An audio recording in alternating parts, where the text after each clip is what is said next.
Olá, queridos! Tudo bem com vocês? Vamos à leitura do texto base do nosso estudo de hoje. Evangelho de João, capítulo 11, do verso 1 ao 11. Leia comigo. Estava enfermo Lázaro de Betânia, da aldeia de Maria e de sua irmã Marta. Esta Maria, cujo irmão Lázaro estava enfermo, era a mesma que ungiu com bálsamo o Senhor e lhe enxugou os pés com seus cabelos. Mandaram, pois, as irmãs de Lázaro dizer a Jesus: Senhor, está enfermo aquele a quem amas. Ao receber a notícia, disse Jesus: Esta enfermidade não é para a morte, e sim para a glória de Deus, a fim de que o Filho de Deus seja por ela glorificado. Ora, amava Jesus a Marta e a sua irmã e a Lázaro.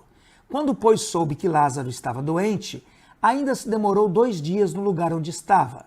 Depois, disse aos seus discípulos: Vamos outra vez para a Judéia. Disseram-lhe os discípulos: Mestre, ainda agora os judeus procuravam apedrejar-te e voltas para lá? Respondeu Jesus: Não são 12 as horas do dia? Se alguém andar de dia, não tropeça, porque vê a luz deste mundo, mas se andar de noite, tropeça, porque nele não há luz. Isto dizia e depois lhes acrescentou: Nosso amigo Lázaro adormeceu, mas vou para despertá-lo. Em determinados embates propostos pela vida, podemos olhar para uma situação e achar que tudo está perdido. Podemos ser convencidos por uma dura realidade de que não há mais solução e olharmos o que para Deus é circunstancial como se fosse algo definitivo. A morte de Lázaro, irmão de Marta e Maria, exemplifica bem o que eu estou dizendo. A forma como Jesus conduziu aquele episódio pode muito nos ensinar e fazer nascer esperança em nosso coração, mostrando que muitas coisas que Deus quer realizar em nós estão além do nosso olhar. Sobretudo, esta história dos amigos de Jesus mostra que Deus pode nos surpreender, patrocinando uma tremenda restituição. Veremos neste estudo algumas compreensões necessárias que pavimentam o caminho da devolução daquilo que parecia estar perdido.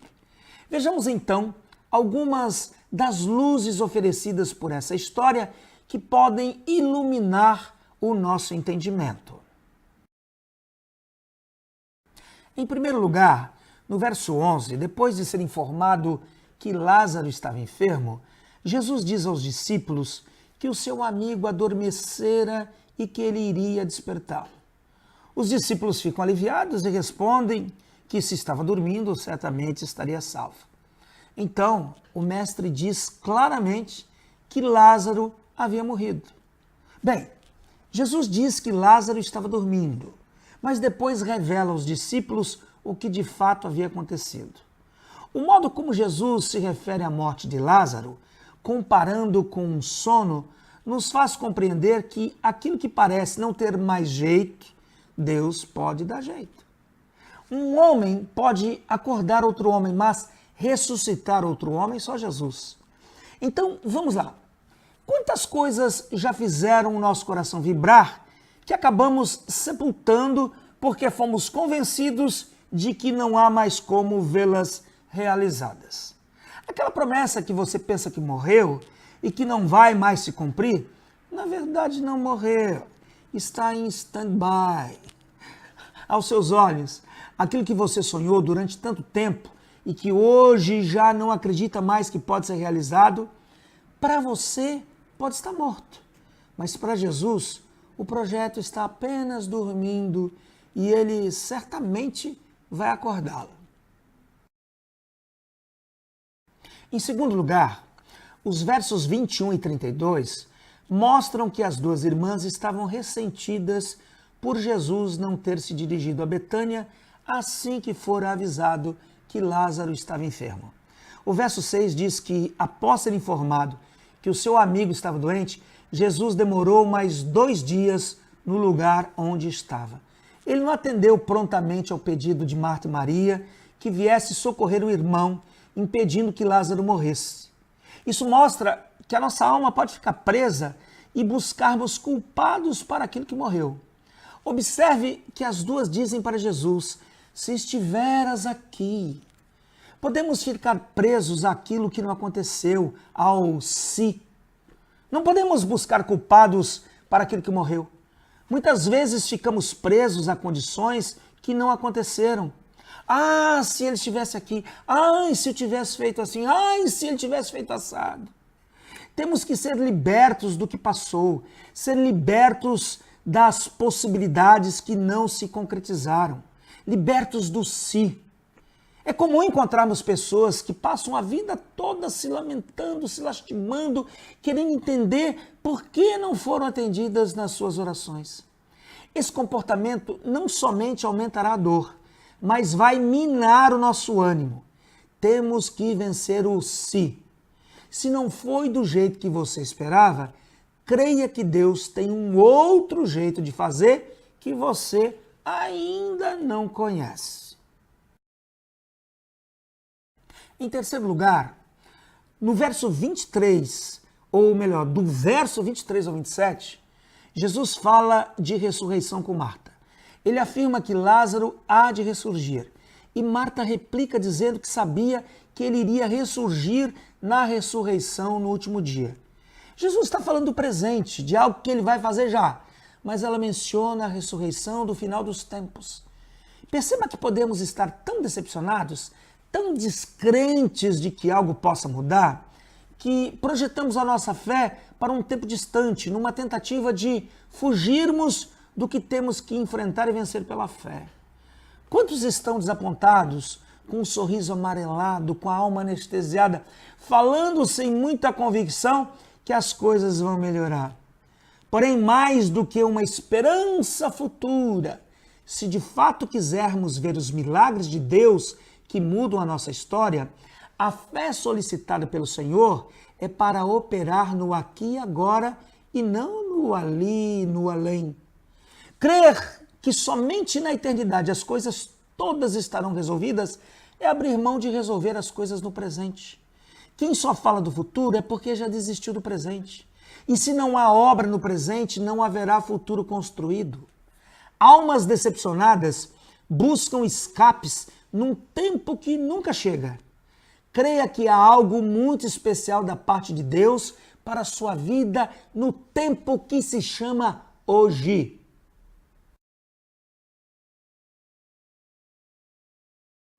Em quarto lugar, o verso 39 nos inspira a fazermos uma analogia que muito pode nos ajudar na ressurreição dos sonhos que foram sepultados.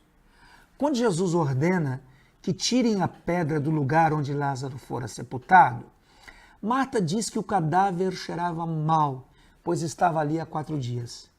É interessante, veja que muitos ficam tristes quando morrem os sonhos e projetos, mas quando Deus quer libertá-los da morte, eles não querem mexer no que está morto, dizendo que vai cheirar mal.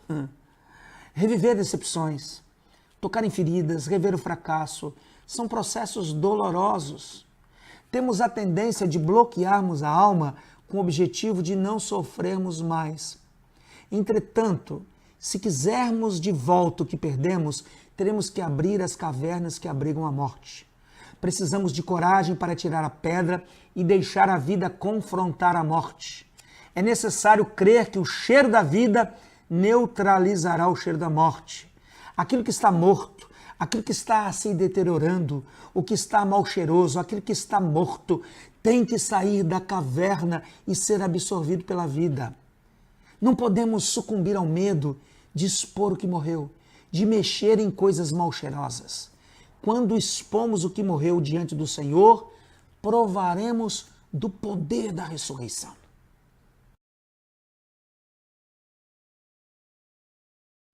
Em último lugar, na compreensão de Marta, Jesus estava ali para ser solidário, para se juntar àqueles que as consolavam, aqueles que foram chorar com os que choram. Os que nada podiam fazer diante do irreversível foram manifestar apoio às irmãs que sofreram tremenda perda. Mas não era o caso de Jesus.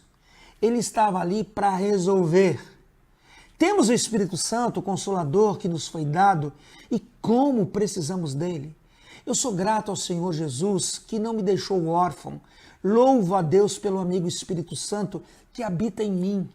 Mas eu também glorifico ao meu Deus que tem me ensinado que em muitas situações, muito mais do que consolo, ele quer fazer um tremendo milagre. E foi isso que aconteceu. Jesus em Betânia, muito mais do que prestar solidariedade às irmãs Marta e Maria, foi manifestar a glória de Deus entre os homens, realizando algo extraordinário. Sendo assim, creia que Jesus acabou de chegar para resolver o que parecia não ter solução. Pense nisso. No amor de Jesus, Laerte Cardoso.